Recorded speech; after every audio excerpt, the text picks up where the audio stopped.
Napoli fans around the world, welcome to Napoli Talk. I know this live is not happening right after the game as it usually is, but I hope you still appreciate us going over the game. And how can we speak about this game without speaking about Kvicha, Kvaratskhelia's stunner in the second half, dances through 8 Atalanta players, and I think he provides yet another example of why he should probably be winning the Ballon d'Or this year, although maybe Osimhen might have something to say about that. Either way, guys, a great goal, and this guy is incredible at the moment. He has over 20 goal contributions, same as Osimhen, and Napoli right now are entering a really good state of form with some players that I thought were going to be a little bit declining in form, like Anguissa actually turning up against Atalanta and producing one of their best performances. But we'll go over exactly how Napoli managed to beat Atalanta, and a lot of it is down to the way that Spalletti set the team up, the pressing that he did, the movement. And I gotta give a special shout out to the two central defenders, Rrahmani and Kim. Rrahmani obviously comes in with the goal in the second half in a crucial time of the game, a minute after Kim goes off injured. We're still just 1-0 down. The situation could change at any minute. Probably Atalanta feel like now it's finally their opportunity now that Kim's out of the way. And instead, Rrahmani responds a minute later with a header inside of the second half to make it 2-0 for Napoli, and that what ultimately killed the game for them. And apart from that, Kim and Rrahmani made Zapata, Højlund, Muriel, some really top guys look like amateurs, and it was physical for them, but they stood up to the challenge incredibly well with the right movement, the right pressing, and we'll go over that right now in the match analysis. But before we start with the match analysis, let's talk about the pre-match analysis. I mean, this is at the zone with Tommaso Starace bringing coffee to the news reporters, not news reporters, but the correspondents over there. And, this for me exemplifies the spirit and the enthusiasm within the team right now. We come off the back of a loss against Lazio, and here we are joking around with the reporters, bringing them coffee. Look at the smile on their faces. Napoli goes into these games convinced that it's going to make a good result. It's going to win a game.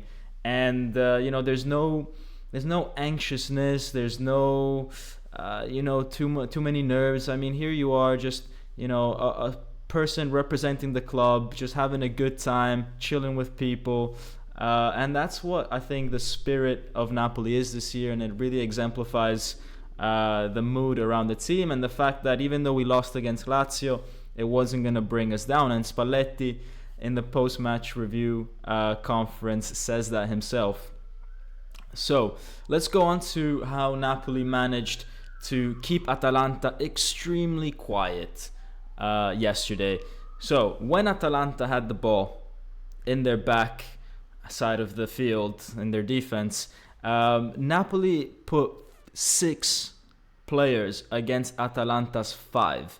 You can see here Kvara, Politano, Osimhen, Zielinski, Lobotka, and Anguissa against 5 Atalanta players. Obviously, this means that they have the numerical advantage over Atalanta. Atalanta struggled to find a way through. Their attackers weren't helping them out, and most of the time it would end up with them having to kick it long towards these attackers, but then they would get into a physical confrontation with Kim and Rrahmani, and more times than not, Kim and Rrahmani won the ball. So this is one way that Napoli kept Atalanta really quiet during the game.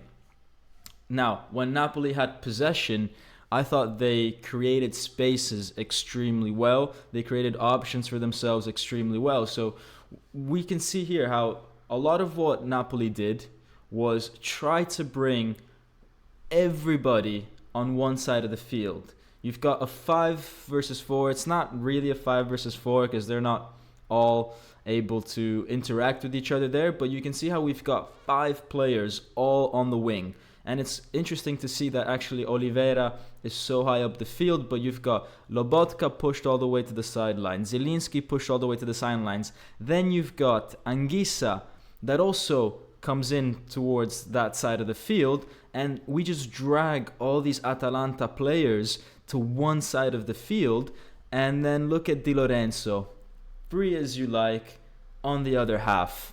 And ultimately, when we get the ball to Di Lorenzo there, he's got tons of space to run into, because guess what? Atalanta don't like to press with more than 5, maybe 6 players and leaving everybody else deep in their side of the field, obviously, because they don't want to give players like Politano and Osimhen any space to run behind them. This gives Di Lorenzo a great opportunity to travel with the ball. And then you've got a player like Oliveira in the top right of the picture, who's completely forgotten by everyone, and he can support Di Lorenzo as well in pushing Napoli forward whilst the midfielders pick up the pace with them.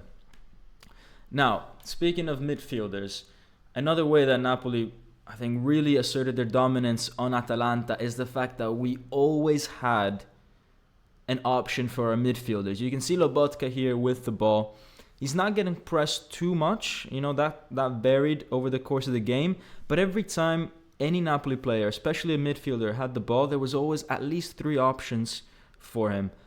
3 very clear options. Here he can pass it to Di Lorenzo, Oliveira and Zielinski very, very easily. And the position of Oliveira and Di Lorenzo was key in today's game. They pushed up super high and really were playing alongside Lobotka for the majority of the game, allowing the midfielders of Anguissa and Zielinski to move around ahead of Lobotka to try to find that third line of passage and to really confuse Atalanta's man marking because of the movement that they had. Now, the first chance of the game came with Politano, and it's so interesting to me because after the game, Gasperini says, this was a tough defeat to swallow because actually, Napoli didn't have that many shots on goal. And I'd just like to remind Gasperini that Politano was about to score 2 goals just in the first half. This was obviously one of them. Great shot, great save by Musso, and then he has a second one later on. But I mean, how can you say that, Gasperini, when a guy like Politano almost scores on you twice? But let's move on, because we all know Gasperini likes to talk a lot of rubbish. So then we've got the defending, right? I talked about in the intro about Rrahmani and Kim pressing super high, putting pressure on Zapata, Højlund, and then Muriel in the second half. And look at Rrahmani's position, how he follows Zapata. Doesn't let Zapata turn at all. See, that's the key, right? You don't let the attackers turn. And they did not have a single moment to breathe, those 3 Atalanta forwards. And we see that as well with Kim. Look at that. A ball is coming in, and Kim right there on the player's heels, ready to get the ball. And look at this, guys. If Kim does recover the ball, look how many options he's got. He's got Lobotka next to him. He's got Kvara in front of him. Zielinski in front of him. Oliveira to his left. There's 4 different Napoli players that are likely to get the ball if there's anything loose that comes out of this tackle. And maybe just 1 Atalanta player instead. So we've always got this numerical advantage when it comes to the second balls, and that's been key for Napoli this season, but especially key today against a really physical Atalanta team, because if you're not on it against Atalanta, they will crush you physically, but we made sure that we were stronger than them in that situation. Now, again, we see moments where Napoli are controlling the game, 12 minutes in, and look at the options that Lobotka has. This time he's even got 4 options, but look at the position of Oliveira and Di Lorenzo that I was talking about before. It's as if we're playing a 2-3-4-1 with the 2 center backs staying behind, Rrahmani and Kim, ready to pounce whenever necessary. And then you've got the midfielder of Lobotka that stays deep with Oliveira and Di Lorenzo that push up next to him, creating that 3 in the midfield. And then you've got the Zielinski and Anguissa that are trying to find a way to give Lobotka that 3rd or even 4th passing option. Potentially also Osimhen becomes a passing option centrally. But it's very, very easy for Lobotka here to receive a pass and play it first or at most 2 touches to, for example, Di Lorenzo. So yeah, this is how Napoli really put Atalanta under pressure. And the important thing that I think Napoli does really well in the midfield is that they don't allow the ball to stop moving. For example, here, Lobotka's receiving a ball, I think from Oliveira, right? He doesn't stop the ball and then pass it to Di Lorenzo. He knows where Di Lorenzo is. He knows Di Lorenzo is on his right-hand side. He knows he's free. So what does he do? Lobotka just lets the ball roll in front of him and then plays it first time to Di Lorenzo. That saves you that precious second that avoids you being pressed and getting the ball taken away from you. Now, in the first half, and this is a bit later on, like a minute later, Atalanta realized that, okay, we can't, all go to one side of the field, or we can't just not press Napoli. So they started slowly pressing Napoli and keeping themselves kind of spread out in the way that they press, right? To not give Napoli any kind of very clear space. But the thing about Napoli is that not only are they great at passing, they're great at understanding where the pressing is coming from, and they've got the technique to get around that. So for example, here you've got Oliveira passing the ball to Zielinski, and Zielinski feels that there's someone on his right coming straight to him. And so what does he do? He lets the ball slide to his left-hand side, turns around, and all of a sudden, with one pass, Napoli has beaten 3 players. And at this point, Zielinski, he didn't even have to do too much. Just had to be aware of where the player was coming from and then guide the ball past him.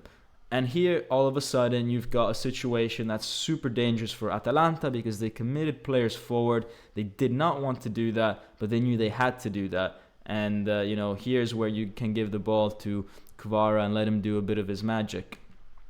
And speaking of Kvara magic, he had this opportunity in the first half. Gave us a little teaser of what was to come. He drags 2 defenders towards him, gets past both of them, goes along the touchline, and then the keeper makes a good save on Kvara's shot. But, just focus in on, look at the defender, tripping over, can't keep up. He was incredible today, Kvara, with his dribbling, and I think he's going to be remembered by the Atalanta players for a long time. And then we talk again about the defensive solidity when it's still 0-0. Look at this, right? Kim understands when to go and press a player and how to not make them turn around. Because, guys, okay, this is super important if you're a defender, right? You have to choose the timing of when to press. Because if you go too early, like if Kim was already right behind that Atalanta player, if he was right next to him at this moment in time, then the number 88 that you see a bit lower next to Kim, he would have made the run in behind Kim, and then it would have been an easy chipped pass over Kim into the box. So Kim's got to stay his ground, right? And let Atalanta think that Højlund is free in between the lines. But then Kim knows that as soon as the player on the ball, which I think is Derun, is able to pass the ball, as soon as that movement of his leg starts happening and it's very clear what the decision is of the midfielder, that's when you go. That's when you press. And by the time the ball arrives, Kim is on him. And again, doesn't let him turn around. So the timing is everything, and Rrahmani and Kim are getting that spot on every single time. Now, speaking of Kim, here, this was an incredible passage of play where first he beats the first man, the ball rebounds, and he beats Zapata. And again, we've got, who are the 3 players that are closest to the ball? Napoli players. Oliveira, Lobotka, and Anguissa coming in to help Kim. Not one Atalanta player bothered to go and support the 2 Atalanta strikers. And I think that's been the key for Napoli this season. Just the fact that the whole team is super aware of what's going on. Again, then we talk about the Gasperini thing, that we didn't have shots on target. I mean, here Politano was about to score again, and this was just in the first half. I mean, look at this position, but the keeper once again made a good save. Now we get to the second half, and Osimhen was about to score a goal, and this would have been a crazy, crazy goal. Politano dribbles down the right-hand side. He's becoming a little bit more unpredictable in what he does. He doesn't always take it to his left foot. Sometimes he takes it to the right, which is what he did here. Beats two players, crosses it with his right foot, and Osimhen with an acrobatic finish, and the keeper made a really nice save to deny Osimhen. But we see that Osimhen is just an athletic striker, always ready to score in any which way, with his shin, with his bicycle head, whatever it is. That's really how dangerous Osimhen can be. And then we get to a little preview of the second goal. It's still 0-0 here, but we see how in the corners Atalanta are defending zonally. All their players, they've got 6 players in that zone, and we've got Napoli players rushing into the space. And here it's Osimhen that grabs the header, and it goes just wide. Later on in the game, we see that it's Rrahmani who manages to grab the header. And this is where we get to Napoli's first goal, guys. We've got Anguissa that is able to wrestle Zapata out of the ball. And look at the body language of these two players. You've got Zapata falling over and Anguissa 100% in control of his body. And we're talking about Duvan Zapata, guys, a beast. And yet Anguissa is able to so effectively get the ball off him, and that's really a key strength of this Napoli team, just go and make an impact even when a player like Zapata is on the ball. So he does that once. Then the second ball, this time Napoli doesn't get it because we didn't have that sort of presence at that moment in time. But Anguissa follows up, and he's the first player to go and grab the second ball and intercepts it. Goes to Osimhen. Osimhen does really well to clean the ball. Gives it off to Kvara at the right moment, and here Kvara does his magic.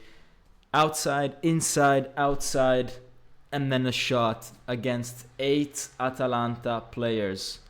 And these guys had no idea what was happening to them at this moment in time.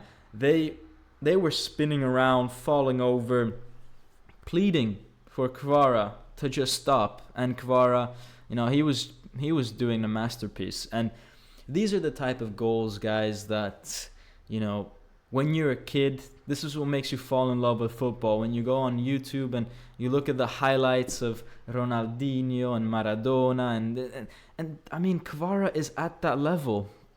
This is the beauty of football. This is why, we wait 60 minutes for a moment like this. Not maybe people that play other sports don't quite get it. Like in basketball, you get a goal, let's say, a point every 24 seconds at most, pretty much. And the excitement level is always quite high. In football, it can be quite low at times, but then you get these bursts of magic that I don't think you can get in other sports. I don't think that's what Kvara did here. It's only something that you can do on the football field, and that's what makes this sport so special. And Kvara is one of the candidates for the Ballon d'Or for sure, after this goal in particular, but I mean for the whole season. But I mean, this goal is just crazy.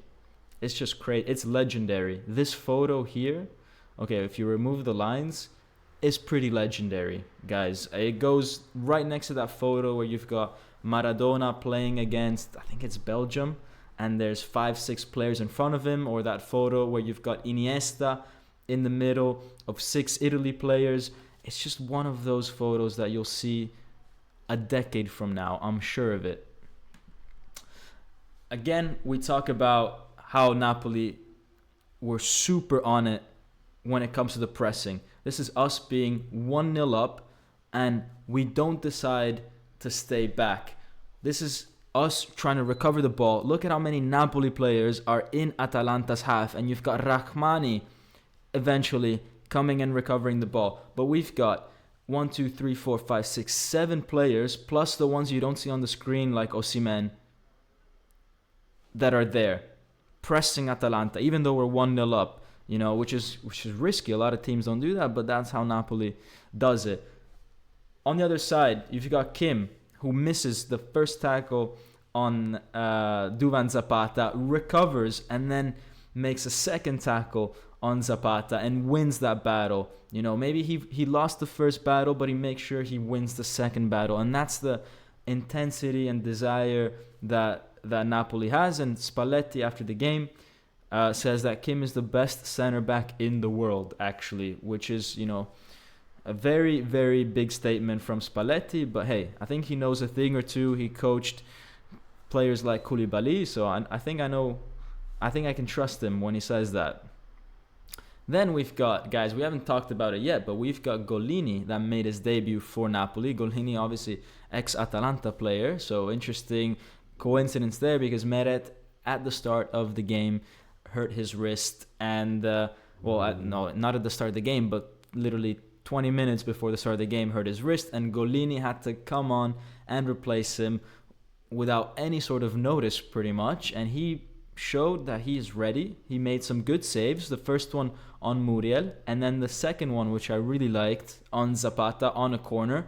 Zapata put a lot of power into this header, and Gollini had to react. He had to get down really quick, and he did that. And it's super nice to see that we've got a backup goalkeeper that's at the same level as Meret, because, guys, at the end of the day, these two, they've been in and around the Italy national team, and sometimes it's Meret that gets ahead of Gollini, sometimes it's Gollini that goes ahead of Meret, obviously both behind Donnarumma. But we're in very good hands when it comes to goalkeepers, I think. And Gollini also showed that he's comfortable playing with his feet. He never once panicked, and so that's a really good sign for us. Now we get to the second goal for Napoli, and again we see here Atalanta marking zonally, same positions as before, and then you've got Napoli players at this time a little bit different. We've got actually a few players like Anguissa, Osimhen, trying to keep the Atalanta players in their zone, protecting Rrahmani, because Rrahmani will make a run, and he was calling for it to Elmas, and he makes a run and gets the header before Zapata. And that's key, right? Because when you are playing against a team that is defending zonally, the only way you can beat them is if you have more movement than them, right? And force them out of their area, force them out of their comfort zone, and really attack the ball with movement, with momentum. And that's exactly what Rrahmani did. And the other Napoli players were there to try to stop the Atalanta players from beating Rrahmani, and they did that quite well. And then obviously after the game, I love this picture.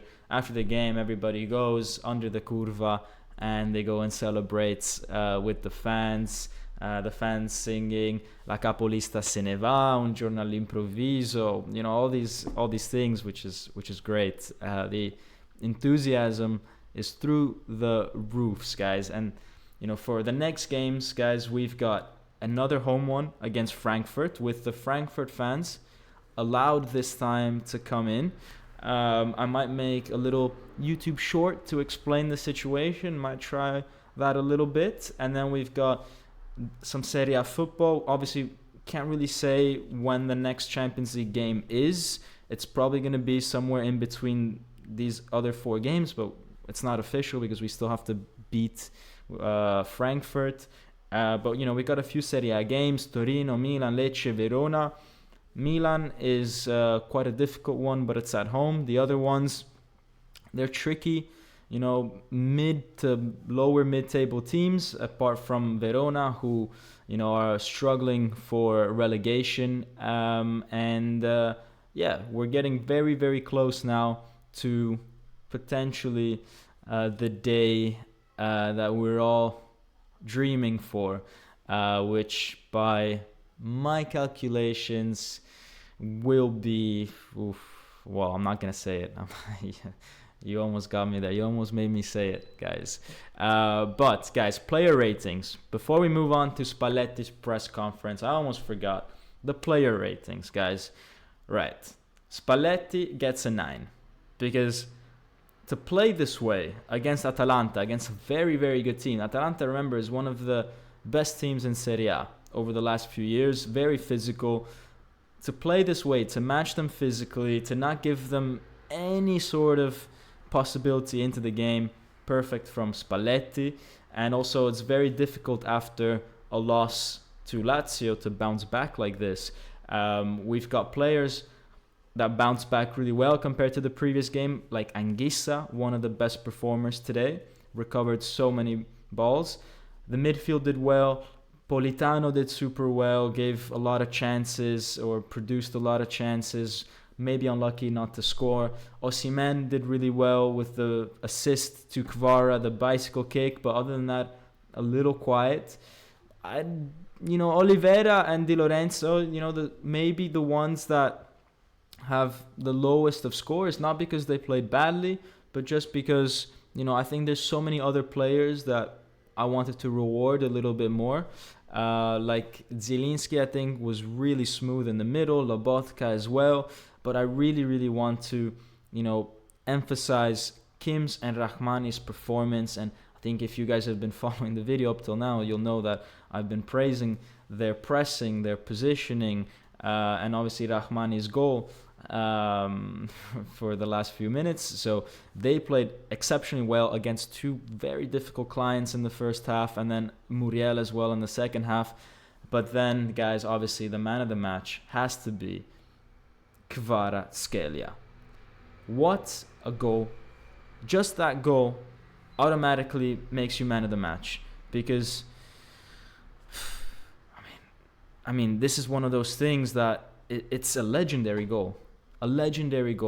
And in the moment, it's the perfect moment of the game, because Napoli was putting pressure on Atalanta, and you could just sense that if we weren't going to score there and Atalanta gets half a chance, then maybe they could score. Like it happened in the Lazio game, when you've got to score in the right moments, and the 60th minute after 15 minutes of pressure, that's the right moment, because it would have been maybe difficult to sustain that longer.